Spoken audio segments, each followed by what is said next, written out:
Hello,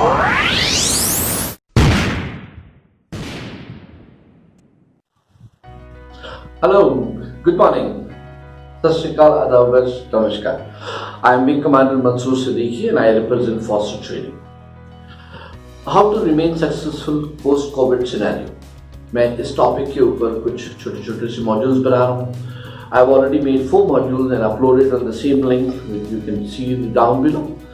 And today I'm going to upload module number 5.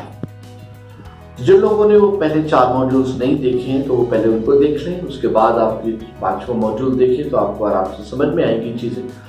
और मेरा जो इसमें ऑब्जेक्टिव है वो यही है कि किसी भी तरह से जो कोविड की तरफ से की वजह से लोगों को परेशानियां आ रही हैं उनमें रहते हुए उनके साथ कैसे मुकाबला किया जाए और उनसे बाहर कैसे निकला जाए और कैसे इस वक्त में भी सक्सेसफुल रहा जाए, तो मैं उसके ऊपर बात कर रहा हूँ. तो आज मेरा जो मॉड्यूल है वो नंबर 5 है. ये बेसिकली उन प्रोफेशनल्स के लिए है, उन यंगस्टर्स के लिए जो भी अपने करियर की शुरुआत कर रहे हैं, कर चुके हैं, उनको अभी काफ़ी लंबा करियर आगे जाना है या अपने बिजनेसेस में हैं, छोटे बिजनेस हैं, ग्रोइंग स्टेज पर हैं, टीचर्स हैं, स्टूडेंट्स हैं, कि उनके लिए काफ़ी अच्छा रिलेवेंट होने वाला है. तो मेरी आप लोगों से रिक्वेस्ट है कि अगर आपके सर्कल में कुछ ऐसे लोग हैं जिनको लगता है कि ज़रूरत हो सकती है तो आप उनके साथ इसे शेयर कर सकते हैं और मुझे उम्मीद है कि इससे जरूर फायदा होगा. तो आज का जो मेरा टॉपिक है वो है नंबर 5 मॉड्यूल के अंदर में ये देखिए, पिक्चर देखिए आप. It says mixing with time, blending with time. Blending, what does it mean? Mix करना, ब्लेंड करना. आप पिक्चर में देख रहे हैं कि जैसे किसी एक शख्स ने एक घोड़े को एक टूटी हुई कार के साथ जोड़कर इस्तेमाल किया. तो इससे काफी कुछ सीखने को मिल रहा है. आप इससे सीख रहे हैं कि हम हर हालात में, इनके प्रेजेंट हालात में मिक्सिंग कैसे करें, अपनी चीज़ों को सही इस्तेमाल कैसे करें, या फिर जो चीज़ें हमारे पास नहीं है और जिनकी ज़रूरत है उनको कैसे एक्वायर करें. तो वो एक बहुत ज़रूरी है मिक्सिंग और इसको लर्निंग को समझना और सीखना. आप ये पूरी वीडियो देखते रहिए, मैं इसको बहुत अच्छे से कवर करने वाला हूँ और आपको एंड ऑफ द सेशन ये काफ़ी क्लैरिटी मिल जाएगी कि मिक्सिंग क्या है और इसको कैसे इस्तेमाल करना है. What is blending? Actually blending में जैसे कवर करेंगे कि learn to mix with old and new. जैसे आपने देखा पुरानी और नई चीज़ों को मिलाकर हमें अपने ऑब्जेक्टिव्स को कैसे अचीव करना है और कैसे अपने काम निकालने हैं. Learn to mix fast and slow. जो फास्ट एंड स्लो को कैसे मिक्स करना है, कैसे उनके साथ हमें कोऑर्डिनेशन बिठाना है. Learn to mix with new technology. New technology. तो अब जो आप देख रहे हैं, जो टाइम जो चल रहा है, ये बहुत ट्रांजिशन तो काफी पहले से आ चुका to get computerised everything, but अभी भी काफी लोग इससे बचे हुए थे. उनको अभी इसकी उतनी ज्यादा जरूरत महसूस नहीं हो रही थी. लेकिन अब देखा होगा आपने कि कोविड के आने के बाद से, जब से लॉकडाउन शुरू हुए, तो काफी लोगों को टेक्नोलॉजी का सहारा लेना पड़ रहा है, कंप्यूटर्स का सहारा लेना पड़ रहा है, मोबाइल्स में इंटरनेट के ऊपर डिपेंडेंसी बढ़ गई है. अब मिसाल के तौर पे बच्चों को देख लीजिए, स्कूल के बच्चे जिनको हम कहते थे कि मोबाइल्स एंड कंप्यूटर्स पे एक्सपोजर ज़्यादा से कम दिया जाए, उनको भी मोबाइल्स पे बैठ के पढ़ना पड़ रहा है. सारे बिजनेसेस अब मोबाइल और कंप्यूटर्स पे होने लगे. सारी मीटिंग्स अब आपको फिजिकली जाने की ज़रूरत नहीं है, सब गूगल और Google Meet, Microsoft meeting, Zoom, इन प्लेटफॉर्म्स पर होने लगी है और लोगों के काम हो रहे हैं. तो इसलिए टेक्नोलॉजी को अपनाना बहुत ज़रूरी है. Learn from the history and others experience. अगर आपको ब्लेंडिंग करनी है, मिक्सिंग करनी है, तो आपको जो पास्ट में हो चुका है या तो आपने खुद किया है या दूसरों ने किया है, वहां से भी सीखना है और उसको अपनी जिंदगी में अपनाना है. Learn to compromise. कॉम्प्रोमाइज करना बहुत जरूरी है. विन विन सिचुएशन निकालना बहुत जरूरी है. हमेशा नहीं, लेकिन आपको देखना होगा कि मुझे कहाँ, किस लेवल तक और कब कॉम्प्रोमाइज करना है. Last but not the least, learn to be flexible. Flexibility जो है आपके अंदर होनी बहुत जरूरी है आज के टाइम में। अब आप ये नहीं कह सकते कि नहीं मैं अपने काम को जिस तरह से करता आ रहा था ऐसे ही करूंगा, नहीं मुझे उससे नई टेक्नोलॉजी को लाने से कोई फर्क नहीं पड़ता, नहीं मेरा काम तो अभी भी ऐसे ही चल सकता है। तो अपने आप को आपको रिजिडिटी से बाहर निकालना है। फ्लेक्सिबल होने के लिए रिजिडिटी जो है उसको दूर हटाना पड़ेगा। अब ये रिजिडिटी क्या है, थोड़ा सा इसको समझ लें। रिजिडिटी बेसिकली क्या है, इस बिहेवियरल एस्पेक्ट होता है, एक आदमी की स्टेट ऑफ माइंड है ये कि मैं एक काम को एक ही तरह से करता आ रहा हूं, तो अब अगर मुझे कोई दूसरा आदमी कोई दूसरे तरीके से काम को करने के लिए सलाह मशवरा देता है, सजेस्ट करता है, तो मैं वहां पे उसको रिलक्टेंट हो जाता हूं। It means I am reluctant for change. मैं चेंज को अपनाना नहीं चाहता। तो वो जो सिचुएशन है उसको हम रिजिड होना बोलते हैं। एक तरह से कि हम एक चीज को जैसे कर रहे हैं वैसे ही करना चाहते हैं, उससे उसको दूसरे जो चेंजेस हैं उनको नहीं अपनाना चाहते। तो रिजिडिटी की जो है वजह है वो, उससे आपको आज के टाइम में काफी नुकसान हो सकते हैं अगर आप रिजिड रहेंगे। तो इसलिए डोंट बी रिजिड, उसको हटाइए। उसको हटाने के क्या तरीके हैं या उसको कैसे आप अपने आप से दूर करेंगे, वो आप रिजिड होने से आपको क्या क्या नुकसान होते हैं पहले तो ये समझना बहुत जरूरी है। रिजिड होने से आप सबसे पहले आपकी जो परफॉर्मेंस है वो नीचे आ जाती है। अगर आप देख रहे हैं कि आज के वक्त में कोई आपका जो काम है वो किसी दूसरे तरीके से फास्टर तरीके से हो रहा है, सपोज आपका कोई काउंटर पार्ट है, कोई पार्टनर है, कोई दूसरा बिजनेस ओनर है या प्रोफेशनल है, उन्होंने तो उस चीज को अडेप्ट कर लिया मगर आपने नहीं किया, तो आप देखेंगे कि आपकी परफॉर्मेंस उनके कंपैरिजन में काफी कम दिखेगी। तो क्या होता है कि अगर आप रिजिड हैं तो आपकी परफॉर्मेंस डाउन हो जाएगी, आपके रिजल्ट्स डाउन हो जाएंगे, आपकी प्रोडक्टिविटी डाउन हो जाएगी, आपके प्रॉफिट्स डाउन हो सकते हैं। तो आपको इसलिए रिजिड नहीं रहना है क्योंकि ये आपको ऐसे इफेक्ट करने वाला है। नेक्स्ट पॉइंट आता है कि रिजिडिटी होने की वजह से आप नर्वस रहने लगते हैं। नर्वस मतलब आपके अंदर एक घबराहट का सा माहौल बनने लगता है। आपके अंदर जो कॉन्फिडेंस पहले होता था वो कहीं ना कहीं कम होने लगता है। आप जिस मैच्योरिटी के साथ जिस तरह से आप पहले लोगों के साथ डील कर रहे होते थे उसमें आपको कहीं कमी महसूस होने लगती, तो वो आपको अंडर कॉन्फिडेंट भी कर देता है। और इसकी वजह से अंडर कॉन्फिडेंस होने की वजह से आपके अंदर वरीनेस आ जाती है, आप फिक्रमंद होने लगते हैं कि मैं क्या करूं, कैसे करूं। आपने उस नई चीजों को नहीं अपनाया, आप उसी तरह से लगे हुए हैं, परफॉर्मेंस डाउन हो गई है, तो आपके अंदर एक बड़ी फिक्र आ जाती है। और ये जो फिक्र है ये धीरे धीरे कन्वर्ट हो जाती है स्ट्रेस में। पहले आप थोड़ी सी देर फिक्र करते हैं लेकिन फिर धीरे धीरे आपकी फिक्र करने की फ्रीक्वेंसी बढ़ने लगती है, उसको स्ट्रेस की स्टेज कहते हैं।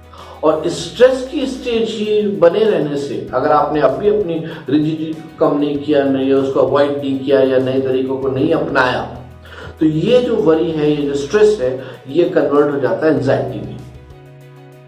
और एंजाइटी एक बीमारी की शक्ल ले लेती है और जिसकी एडवांस स्टेज को बोलते हैं डिप्रेशन। और डिप्रेशन होने से आपकी हेल्थ पे फर्क आता है, आपके सर में दर्द रह सकता है, आपकी आईसाइट पे प्रॉब्लम आ सकती है, आपके हार्ट में प्रॉब्लम आ सकती है, आपका बीपी शुगर लेवल चेंज हो सकते हैं, आपके स्टमक में प्रॉब्लम आ सकती है। तो आप देख रहे हैं कि अगर आप रिजिड रहेंगे, किसी चीज को एक पर्टिकुलर तरीके से करने पर अपने आप को नहीं रोक पाएंगे या दूसरे तरीकों को नहीं अपनाएंगे, तो आपको डिप्रेशन में भी जाना पड़ सकता है।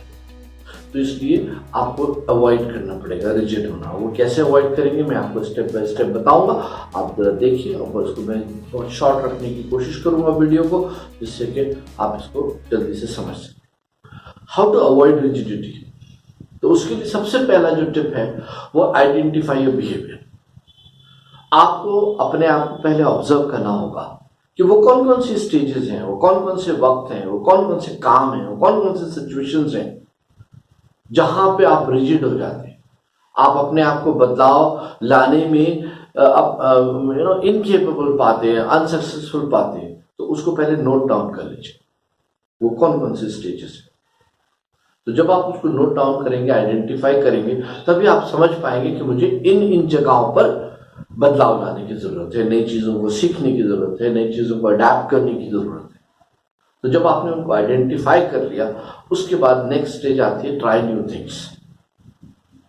जब आप नई चीजों को ट्राई नहीं करेंगे, जब तक उनको एक्सपेरिमेंट में नहीं लाएंगे, तब तक आपको डिफरेंस ही नहीं पता चलेगा। हो सकता है दूसरों को देख के आपको लगने लगे कि यार यही काम मैं भी इस तरह से कर रहा हूं, तो मेरी ये परफॉर्मेंस प्रोडक्टिविटी है इसकी ज्यादा हो रही है। तो आप बेहतर है कि आप उसके तरीके को अपना के देख लें। तो हो सकता है उससे भी बेहतर कोई तरीका हो, उसको अपना। तो try new things. Next point comes embrace new opportunities. New opportunities का मतलब क्या है कि जो नए तरीके मार्केट में अवेलेबल हो रहे हैं, जो नई मालूमात आ रही है, उसको वेलकम कीजिए, उसके लिए अपने दरवाजे खोल के रखिए। वहां पे अगर आप रिजिड हो जाएंगे और उनको अडेप्ट नहीं करेंगे, उनको एक्सेप्ट नहीं करेंगे, तो आपको वही स्टेज आ जाने वाली है जो कि मैंने पहले बताई। तो आप सबसे पहला काम है नई चीज़ों को ट्राई करना, नई अपॉर्चुनिटीज जो भी आ रही होती हैं उनको एक्सेप्ट करना, उनको अडेप्ट करना और उनके लिए डोर्स खोल के रखना। व्हेन अपॉर्चुनिटी नॉक्स, तो उसको इसलिए मत छोड़ दीजिए, इस डर से मत छोड़ दीजिए कि ये पता नहीं काम करेगी कि नहीं करेगी। आप करके देखिए, एक्सपेरिमेंट कीजिए, आपको उससे फायदा होगा। नेक्स्ट पॉइंट है बी इन द मोमेंट। इसका मतलब क्या है कि प्रेजेंट में जीना सीखिए। बहुत सारे लोग ऐसे होते हैं कि जो अपने पास्ट के बारे में बहुत ज्यादा सोचते रहते हैं कि पहले इतना अच्छा था, पहले ये होता था, पहले हम ऐसे करते थे, इतना मुनाफा था, इतने प्रॉफिट्स थे, ये था वो था, और उनको सोच सोच के उनके बारे में फिक्रमंद रहते हैं। या फिर फ्यूचर के बारे में सोचते रहते हैं, अब ऐसा हो जाएगा, अब ऐसा हो जाएगा, तब हम कर लेंगे।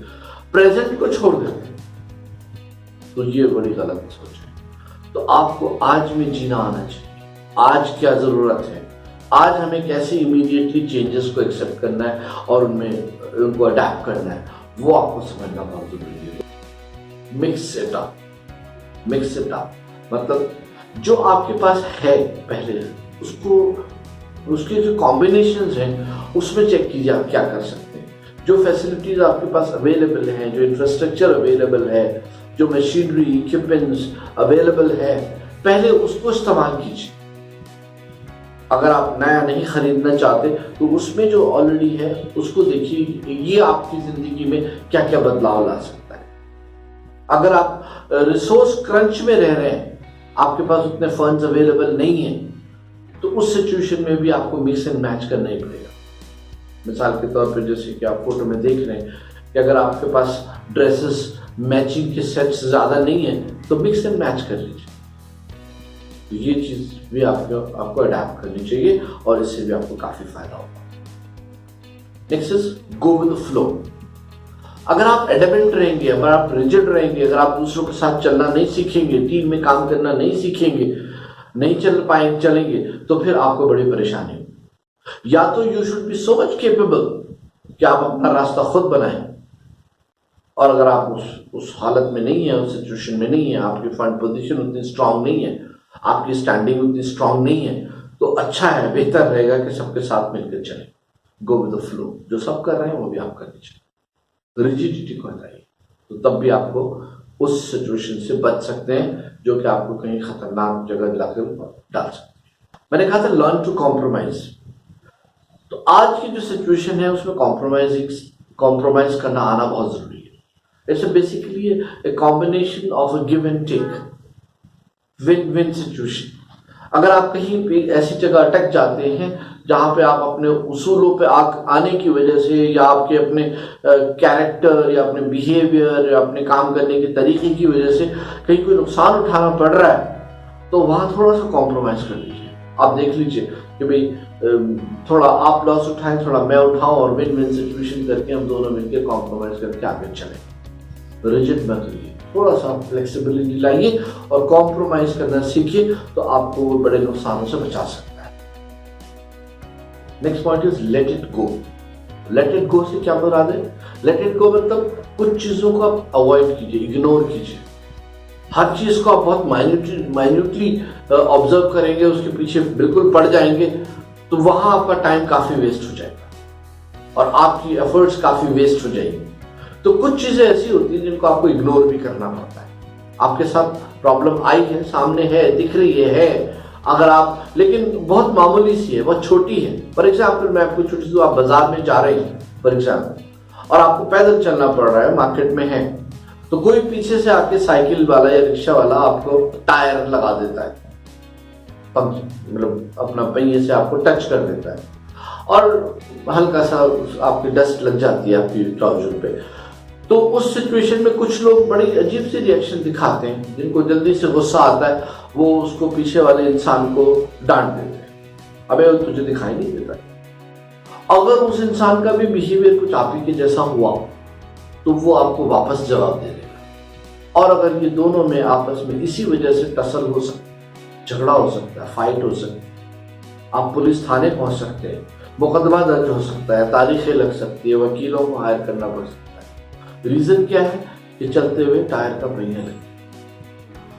तो इसलिए आपको बहुत सारी, अब इसको तो अवॉइड ही करना ठीक है, आप उसकी तरफ हल्का सा देखिए, भाई तरफ,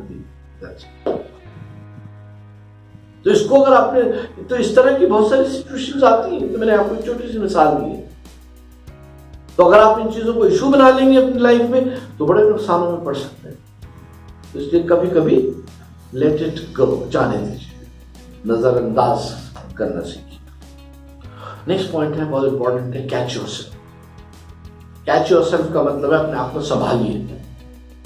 अगर सिचुएशन बहुत ही ग्रिम हो गई है, बहुत ज्यादा माहौल खराब हो गया है, तो आप जैसे स्ट्रेस वाली सिचुएशन में पहुंच गए हैं या फिर एंजाइटी वाली सिचुएशन में पहुंच रहे हैं, आप देख रहे हैं कि मेरी हालत बहुत खराब होती जा रही है, बहुत ज्यादा फिक्रमंद होने लगा हूं, तो वहां अपने आप को संभालिए।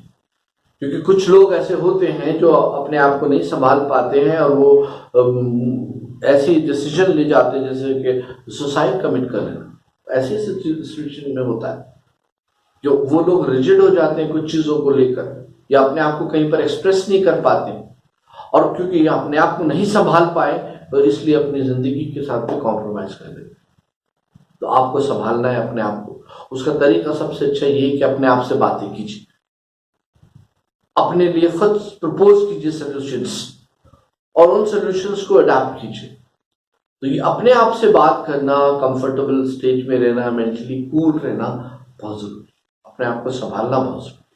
हो सकता है दूसरे लोग आपकी सिचुएशन को ठीक से असेस ही ना कर पाए, तो इसलिए आपको खुद असेस करना है और खुद ही उस पर करना। Last but not the least is the practice.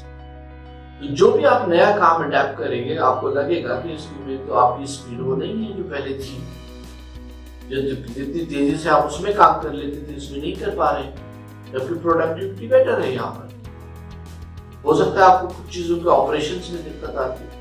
अब नया जैसे आपने कंप्यूटर लिया, आपको सारे फंक्शंस ना पता हो, नए मोबाइल में सारे फंक्शंस ना पता हो, तो आप सीख लीजिए, प्रैक्टिस करिए। Practice makes man perfect. तो ये प्रैक्टिस करते करते ही आप देखेंगे कि पुरानी चीज को आप भूल चुके हैं और नई चीज में आप खेल चुके हैं, और उसी से आपकी ग्रोथ बन रही है, उसी से आपकी परफॉर्मेंसेस अच्छी आने लगी हैं। तो इसलिए प्रैक्टिस करना बहुत जरूरी है। चाहे वो किसी काम की प्रैक्टिस हो, किसी थॉट प्रोसेस की प्रैक्टिस हो, किसी बिहेवियर की प्रैक्टिस हो, किसी पर्टिकुलर एनवायरनमेंट में ढलने की प्रैक्टिस हो, तो वो चीजों को आपको अडैप्ट करना है। Last but not the least, be happy. हमेशा खुश रहिए, हर हालात में खुश रहना सीखिए। अपने आसपास के लोगों को खुश रखिए, उनसे भी कहिए वो भी खुश रहें और आप भी खुश रहें। बिकॉज जब आप मेंटली स्टेट में हैप्पी रहेंगे, खुश रहेंगे, तब आपके पास अच्छे आइडियाज भी आएंगे, अच्छे आप सॉल्यूशंस भी निकाल पाएंगे, आप हेल्दी भी रहेंगे, आपकी प्रोडक्टिविटी बढ़ेगी, आपकी परफॉर्मेंस भी बढ़ेगी। लेकिन अगर आप स्ट्रेस में आ जाएंगे, रिजिड रहेंगे, तो ये सब चीज़ें आपको नुकसान पहुंचाएंगी और आप खुश भी नहीं रह पाएंगे और आप प्रॉब्लम में और बढ़ते चलेंगे। इससे पहले कि आपके ऊपर हावी हो ये चीजें, आप इनको पहले से दूर कर दीजिए और अपने अंदर से रिजिडिटी हटा दीजिए। मेरी आपको गारंटी है कि अगर आपने ये टिप्स को थोड़ा सा फॉलो कर लिया और आपने फ्लेक्सिबिलिटी को अपना लिया, अपनी रिजिडिटी को हटा दिया, तो आप देखेंगे कि जो आपके काम नहीं भी बन रहे थे वो भी बनने शुरू हो जाएंगे और आप देखेंगे कि आप एक अच्छी लाइफ जी रहे हैं और आप सक्सेसफुल होते जा रहे हैं और हालात खराब होने के बावजूद भी आपको सक्सेस सामने नजर आ रहा है। तो मेरी उम्मीद है कि आज का सेशन आपके लिए अच्छा रहा होगा और आपने काफी सीखा होगा और इन चीज़ों को आप अपनी ज़ाती लाइफ में अडैप्ट करेंगे, हर वक्त इनका ध्यान रखेंगे। और अगर आपको मेरे और भी मॉड्यूल्स देखने हैं तो मेरी आपसे रिक्वेस्ट है कि इसको सब्सक्राइब कर दें, जिनको आप शेयर करना चाहते हैं उनके साथ शेयर कर लें। बेल आइकन दबाने से ये फायदा होगा कि जैसे ही मैं कोई मॉड्यूल डालूंगा आपको फौरन नोटिफिकेशन आएगा और आप उसको देख पाएंगे। अभी इसमें मैं काफ़ी सीरीज और डालने वाला हूँ और ये यहाँ पर नहीं खत्म होगा और इन्हीं दुआओं के साथ कि आप अपनी ज़िंदगी में हमेशा कामयाब रहें, खुश रहें और अच्छा करें। Thank you very much. जय हिंद।